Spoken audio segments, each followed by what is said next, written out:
right, so last time we checked in, we were mountain biking. We had done Bachelor and Timberline, and we went down to Hood River and got in some great trails. And Gabi and I are both really exhausted from driving so much. It's been so many miles.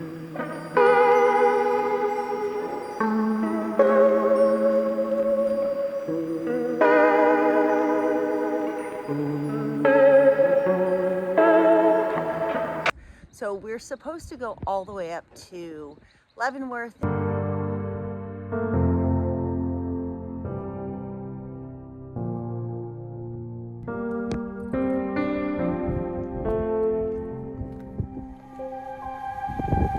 And then to Sandpoint.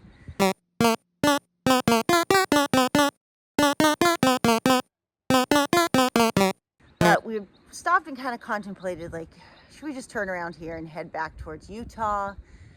Do we really want to keep going forward? It's Victor's 50th birthday though next month.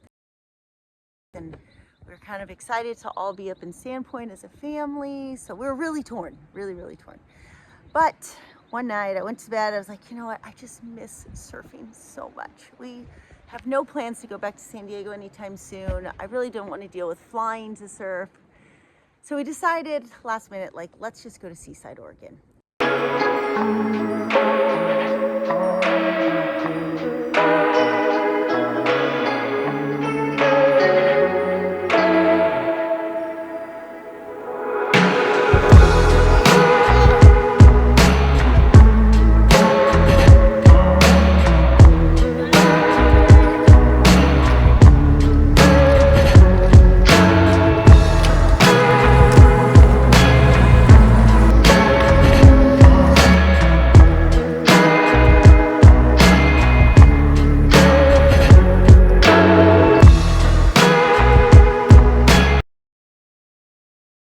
Okay, yesterday we came to Seaside and had the most epic surf session, and now we're going back because, you know, Gabi's truck. Cold and cloudy. Because Gabi's truck decided to die on us.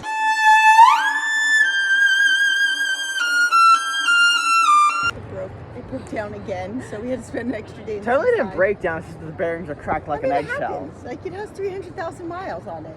These things happen. So, the bearings break. Yeah, the bearings just broke. Like spirits. Or like so look at that. Look at that surf. You're pointing at me. Oh, you're not surf? I should have named you surf. Let's get this bread. I've heard it's a great break. Let's go try it out. The problem is in Oregon, it is so hard to get campgrounds, especially last minute. So we came over to Seaside. We dry camped at, I think it's Circle something near Seaside. It's a great campground, but Circle Creek, thank you. Circle Creek campground. We dry camped there. It was pretty good. It's only like 5 minutes from the surf break. We went in and got new wetsuits, 5'4" wetsuits, so we wouldn't freeze. And the guy at the surf shop said, hey, you know, like, we thought we were going to go to Seaside Point because we didn't know anything about Seaside. He's like, you know, I don't know, it's kind of hard to get in and out there. You could surf the Cove. And we checked out the Cove. We're like, eh. We checked it out midday though, so it's not a very good indicator. So he said to go to Short Sands. I don't want to call it Sandy Bums. Short Sands. Oh my goodness. It's like 10 minutes south of Cannon Beach. Cannon Beach, by the way, is like real nice. I love Cannon Beach. Astoria, not so much. Seaside's like an in-between. Anyways, so we went to, what's it called? Short Sands. Thank you. Thanks, Jiraiya. Went to Short Sands, and it's like a 1/4 mile hike in through this beautiful forest, and it's like this cove. You feel like you're in Neverland. And there were a few other surfers in the water, which is always kind of nice because then you don't feel like, is this a thing? Is it safe? The waves were not amazing. However, the scenery was just so beautiful that I highly recommend going there, even if you don't surf, just to go sit on the beach. It's kind of cool too because the mornings will be really cold and people will be having campfires on the beach. Great. It was great. So we went there twice. The second day. And then we discovered the Cove. Jiraiya's hair is so crazy with the... This is what cut it while we were in Bachelor. And then Well, like it's here. just because all the humidity. My hair looks great because I don't have that much, but your hair is like, wow, there's a lot going on there. Okay, so then the Yes. next day we went to the discovered cove. The cove. The cove is Seaside Cove. So we thought the point was the cove, but really the cove is what we were looking at. Amazing wave.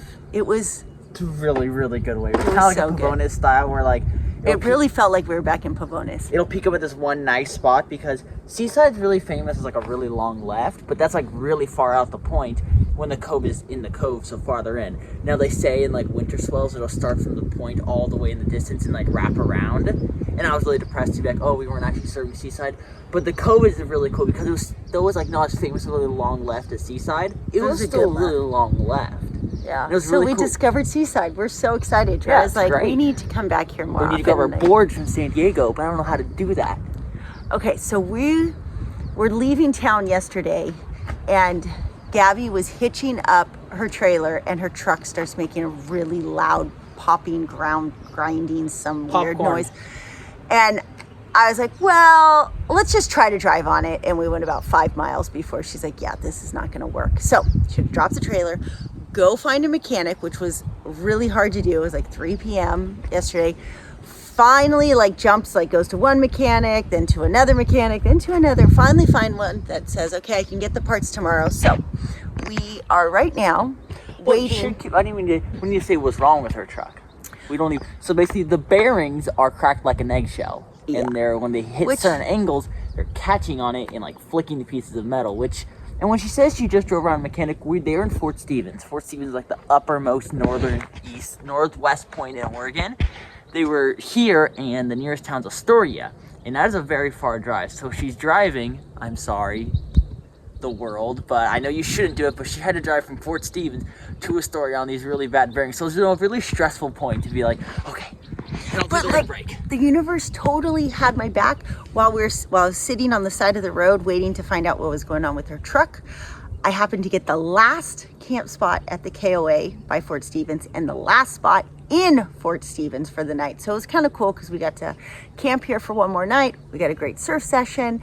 Check out, like, if you're ever in a situation like this, I hope you're not, but in Fort Stevens, since it's really hard, I mean, you see how massive our rig is. It's really hard to get campgrounds here. And so if I didn't have a campsite, I was like, man, where am I? Oh, she's back. Her truck's running again. So in the Fort Stevens State Park, I think it's like Battalion. There's a whole bunch of forts that are abandoned, battalion thingies that Jiraiya could correct me on. Anyways, there's these big parking lots. Look at how big this parking lot is. Look, Gabi's truck's back. It lives to fight another 1,000 miles. My poor Gabi, it's like every month, 500, 500, 500, 500. There's always something. And there's an elk parked across the way from us. There's an elk? Yes, you can't really see on the camera.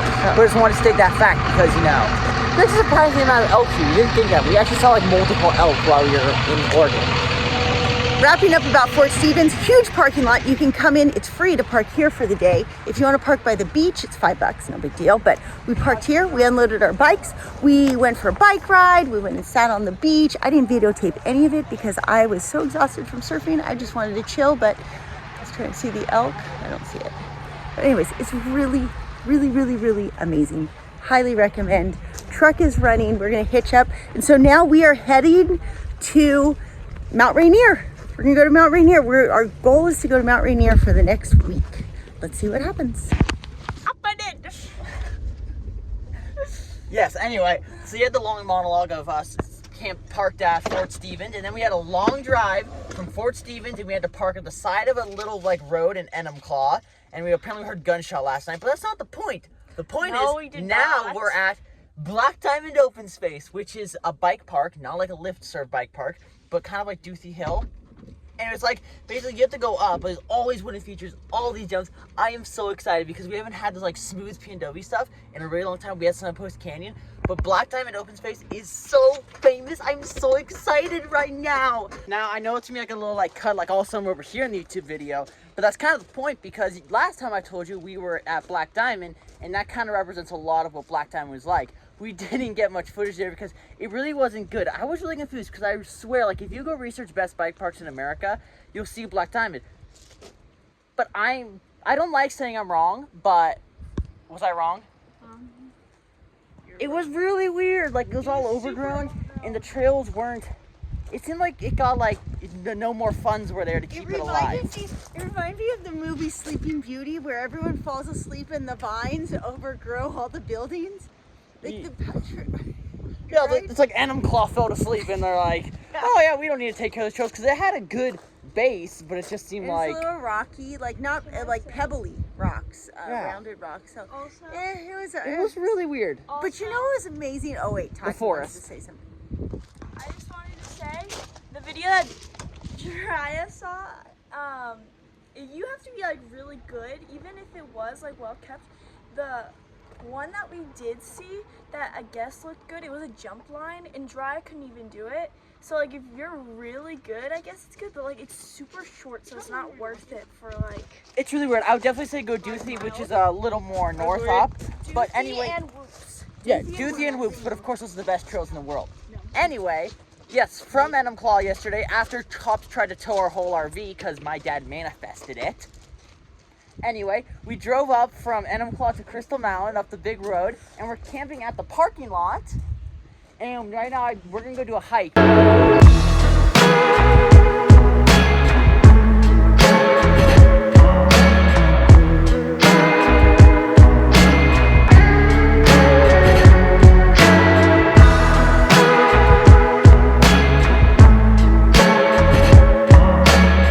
Look what's behind us.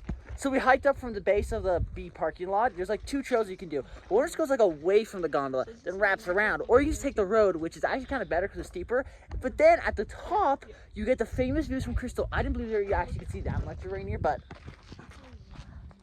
it's huge. I was not expecting it. I was expecting something like in the distance, and I saw. I was like, "Whoa!"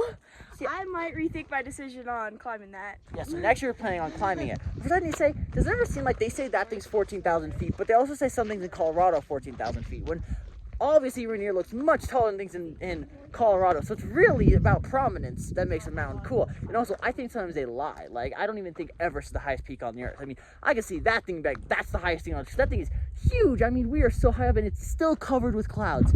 But yeah, after coming here and walking around, we decided that maybe next winter we're gonna come here and ski this. So the good news is you guys get more videos of us skiing Crystal, and maybe next time we come to the top of Crystal, you'll actually be able to get to see the very tip top of Rainier. I mean, we're planning on climbing Rainier next year because she's an overachiever who wants to climb every single thing she sees.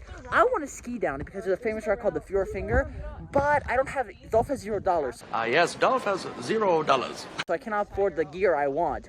But maybe we'll have another YouTube video of us climbing Rainier.